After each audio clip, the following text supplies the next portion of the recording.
Bienvenidos a este espacio de opinión en rojo y negro, en el que queremos ofrecerles una mirada frente a la celebración de la Semana Santa. No sé si ustedes han caído en la cuenta que estos días se parecen como a la propia existencia. Aquello que vivió Jesús se asemeja mucho a lo que vivimos los cristianos. Palmas, aplausos, viva el rey de los judíos y luego a un viernes de crucifixión. Se parece a la existencia misma, una oportunidad maravillosa para cuestionar, pero sobre todo para renovar nuestra fe. ¿Se ha acostado usted en alguna ocasión molesto o enojado con un ser querido? ¿Se ha dado la oportunidad de poder celebrar efectivamente con el mayor fervor estos días, con la conciencia de que el Dios, que en el colmo de su amor envía a su Hijo para rescatarnos, y esa reciprocidad que debe haber?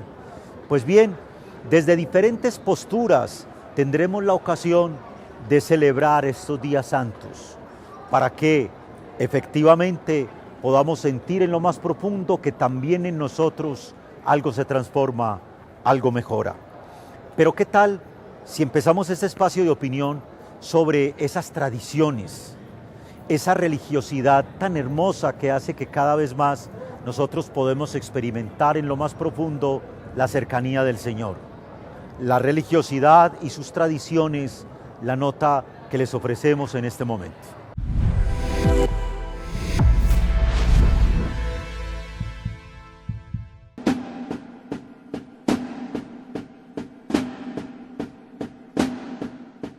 Uno de los grandes logros de nuestra experiencia religiosa es vincularla con la cultura.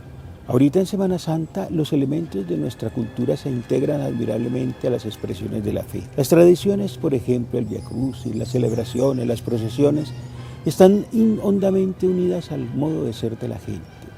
Nosotros tenemos ahí en esas expresiones signos tan especiales como las imágenes, las tradiciones musicales, las expresiones que nosotros vemos todos los días, la decoración de los espacios, la vivencia de la fe en las multitudes que acuden, porque es un pueblo que quiere decir, esta es nuestra cultura está impregnada de datos y de elementos religiosos. La misma Semana Santa tiene como nombre un tiempo dedicado a la oración, a la contemplación, pero también a la expresión de lo que la gente lleva en el corazón.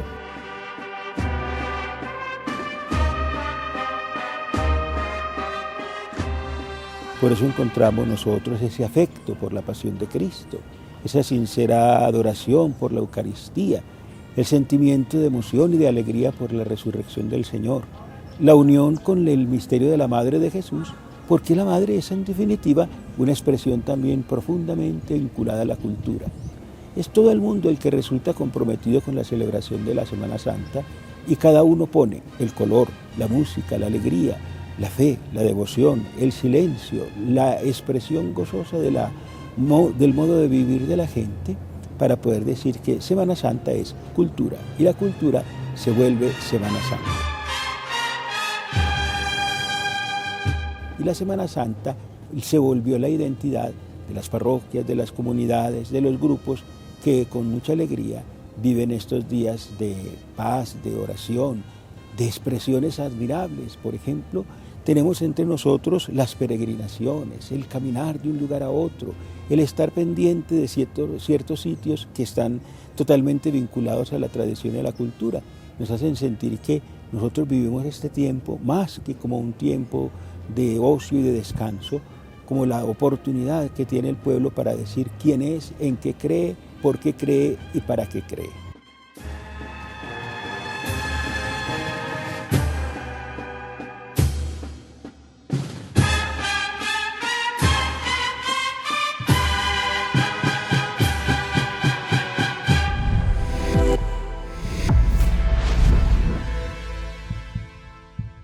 ¿Verdad que cuando pensamos en una semana como esta, y máxime cuando mañana jueves, el viernes, el sábado, en ese gran tríodo pascual, tendremos una oportunidad maravillosa para renovar la fe, para pensarnos o repensarnos de otra forma, para sentir que muchas cosas que quizás en un momento determinado uno necesita irlas transformando, a lo mejor esa reflexión ad intra nos va a ayudar al respecto. Imagínense ustedes la oportunidad de entender que incluso este año coincide la Pascua cristiana con la Pascua judía, con la Pascua musulmana, es decir, con la oportunidad de entendernos como una sola nación en torno a la celebración de la fe. Pero esa celebración de la fe merece de alguna manera el que demos una mirada, una reflexión intercultural, interdisciplinar. Cómo entenderla desde un enfoque antropológico, cómo entenderla en perspectiva de sus aportes, incluso de tipo cultural para el fenómeno religioso.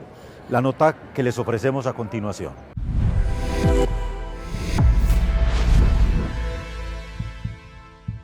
Iniciemos diciendo que la religiosidad popular tiene que ver con una variante de lo que va a significar las celebraciones litúrgicas que va a realizar la Iglesia Católica.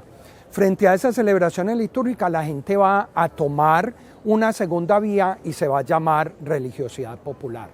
Y en esa religiosidad popular van a empezar a aparecer versiones de lo sagrado muy de la gente del común. Por ejemplo, si hay un triduo pascual que tiene jueves, viernes y sábado santo, la gente va a determinar, por ejemplo, que la procesión del jueves en la noche es procesión de hombres. Y en muchos pueblos de Antioquia la gente la llama la procesión de palos. ¿Por qué? Porque los hombres iban con palos, pero también la idea de que el hombre es el que debe asistir a esa procesión. Eso no está contemplado en la liturgia del cristianismo católico, pero es la gente la que va a adoptar esa posición, lo mismo que la procesión de la Virgen, donde van mujeres, pero realmente ahí debería estar toda la comunidad. Hay una característica muy importante y es con el Viernes Santo.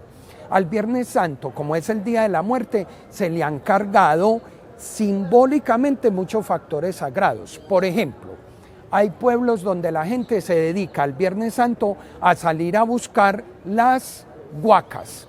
Esa idea de buscar la huaca se hace solo en la noche del Viernes Santo porque aparece la lucecita y me lleva hasta la huaca.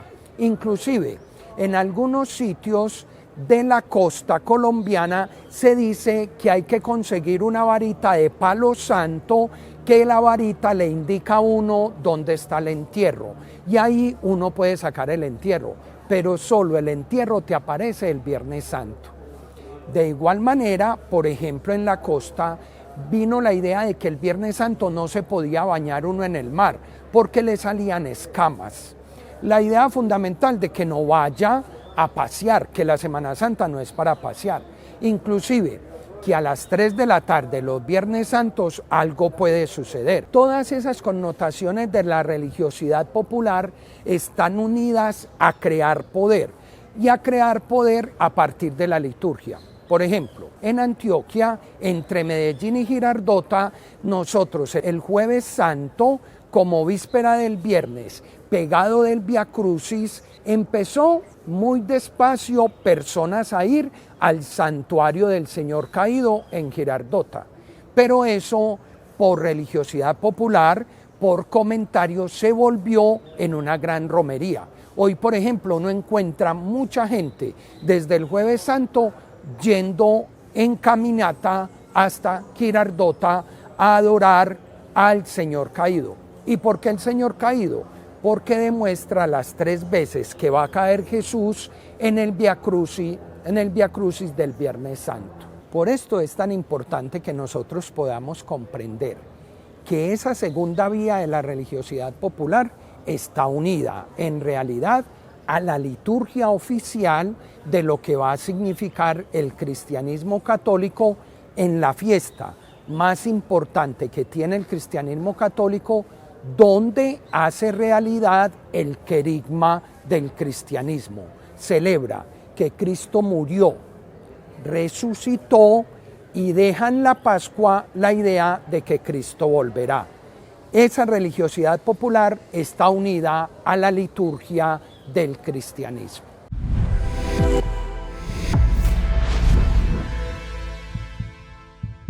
Continuamos con nuestro especial de En Rojo y Negro sobre la Semana Santa, sus tradiciones, la cultura y sobre todo también una mirada desde lo artístico y lo musical. Es probable que durante esta semana usted tenga la oportunidad o haya tenido la oportunidad de visitar museos religiosos, de ir a la Catedral Metropolitana, a la Candelaria o en los diferentes pueblos y acercarse a los museos o contemplar las diferentes pinturas, el arte religioso, lo que está detrás de esa iconografía religiosa, lo que se esconde en términos de mensaje, pero no solo desde el arte, sino también desde la música sacra. Es decir, lo que se comunica litúrgicamente en la música como un medio de evangelización, pero que sea precisamente el padre Juan David Muriel, docente de nuestra Escuela de Teología, Filosofía y Humanidades, quien nos abra un panorama sobre la importancia de lo religioso en lo que tiene que ver con el arte y la música sacra. La nota que les ofrecemos en este momento.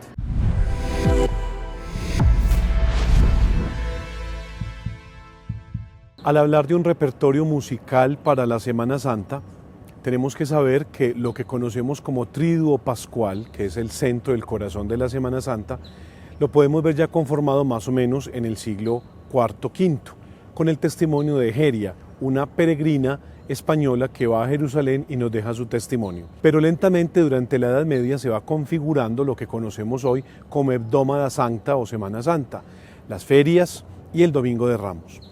Por eso estos días van tomando de las tradiciones medievales musicales para el repertorio de la Semana Santa textos y notación musical. Voy a hablar de tres. El Domingo de Ramos podemos ver el himno Gloria Laus et honor tibi Gloria Laus et honor tibi Rex Christe Redemptor.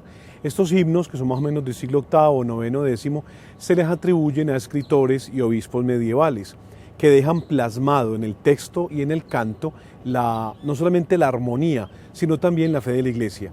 Este himno, Gloria Laus, le canta a Jesucristo que viene a posesionarse como Mesías y como Rey, ya no en Jerusalén, sino en los corazones de los fieles. Para el Jueves Santo tenemos en el mandato, que es el momento del lavatorio de los pies, el bellísimo himno Ubi Caritas et Amor. Ubi Caritas et Amor, Deus ibi est. Donde hay caridad y amor, allí está el Señor. Para ampliando la capacidad semántica del Evangelio que se lee el Jueves Santo, del lavatorio de los pies, decirle al creyente cristiano que solo por esos gestos concretos de amor y de caridad puede profetizar al mundo la vida de Cristo. Y en tercer lugar, desde el siglo IV, V empieza a conformarse el Exultet, el gran Laus Cherei o Pregón Pascual, que lo cantamos en el corazón del Triduo. Exulte de llama angelica turba celorum. Es un gran himno que el diácono o el presbítero hacen al inicio de la vigilia pascual para contar la historia de la salvación y para decir que el acontecimiento de la muerte y la resurrección de Cristo son el momento culminante de la historia del amor de Dios con la humanidad. La música está, pues, en el Triduo Pascual al servicio de la fe y de los sentimientos del creyente.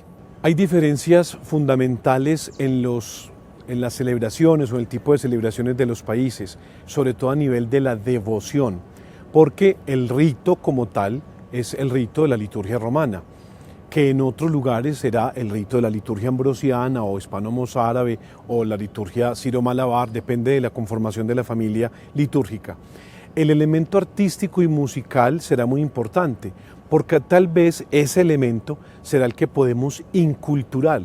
Es muy diferente cantar un Agnus Dei para Roma, Agnus Dei qui tollis peccata mundi, que cantarlo en Colombia, donde podríamos incorporar algún elemento rítmico colombiano.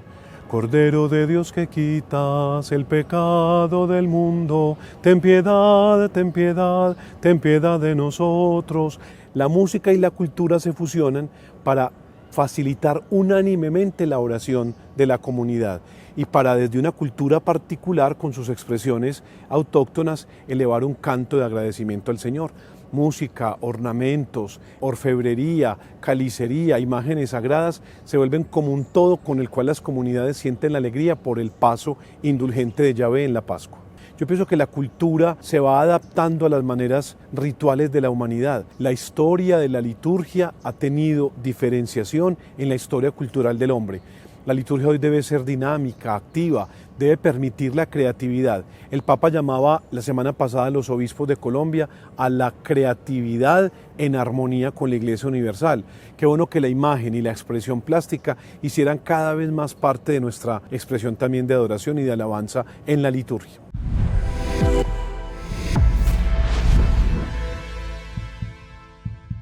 En este especial de En Rojo y Negro quisimos presentarles todo un panorama con respecto a la Semana Santa desde diferentes posturas y miradas. Una mirada desde la religiosidad misma, la tradición, qué hay detrás de una procesión, detrás de un acto litúrgico, algo maravilloso, pero también una mirada desde lo antropológico y lo cultural, e incluso desde el arte sagrado y la música sacra, una oportunidad de renovar nuestra fe y nuestra experiencia con el Señor. Que sean estos días la mejor ocasión para sentir en lo más profundo que algo se nos mueve y nos conmovemos por esa historia tan maravillosa en la que Dios, en el colmo de su amor, envía a su propio Hijo para rescatarnos. Y nosotros, ante tamaño regalo, no nos queda más remedio que dejarnos amar y punto.